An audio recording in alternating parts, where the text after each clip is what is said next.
बीमारी कभी पूछ कर नहीं आती, नौकरी छोड़ने की मोहलत नहीं मिलती और ज़िंदगी के झटके कभी टाइम लेकर नहीं आते। सवाल ये है कि क्या आप तैयार हैं? नमस्कार, मैं विनय और आप देख रहे हैं मनी एंड मेकर्स, जहां हम पैसे को लेकर वो बात करते हैं जो कहीं नहीं की जाती। आज बात करते हैं इमरजेंसी फंड की, जो मिडिल क्लास की सबसे बड़ी ज़रूरत है और सबसे अनदेखी ढाल है।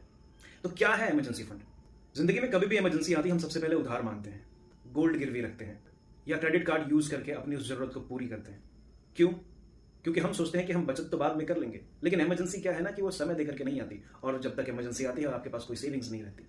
इमरजेंसी फंड का मतलब क्या है? देखिए, इमरजेंसी फंड का मतलब है कि एक ऐसा पैसा जो सिर्फ और सिर्फ इमरजेंसी, टेंशन के टाइम पे रखा गया हो, उस पैसे को कहते हैं इमरजेंसी फंड। जैसे कि अचानक से नौकरी चली गई, कोई अचानक से बीमार पड़ गया, या फिर घर में कभी कोई अर्जेंट रिपेयर या फिर कोई लीगल इशू आ गया, उस चीज से निपटने के लिए आपने अलग एक फंड बना करके रखा है, इसको बोलते हैं इमरजेंसी फंड।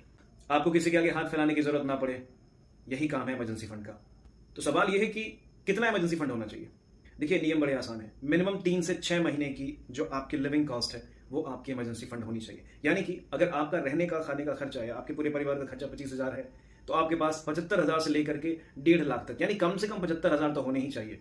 ये जरूरी नहीं कि आप इसे कैश में रखें, आप इसे किसी भी लिक्विड फॉर्म में, यानी कि आप इसे सेविंग्स में रख सकते हैं, आप इसे क्विक एफडी में रख सकते हैं, या फिर किसी भी ऐसे फंड में रख सकते हैं जिससे कि आप जब जरूरत पड़े आप उसे लिक्विडेट कर पाएं या फिर उसे कैश में कन्वर्ट कर पाएं। और हाँ, इमरजेंसी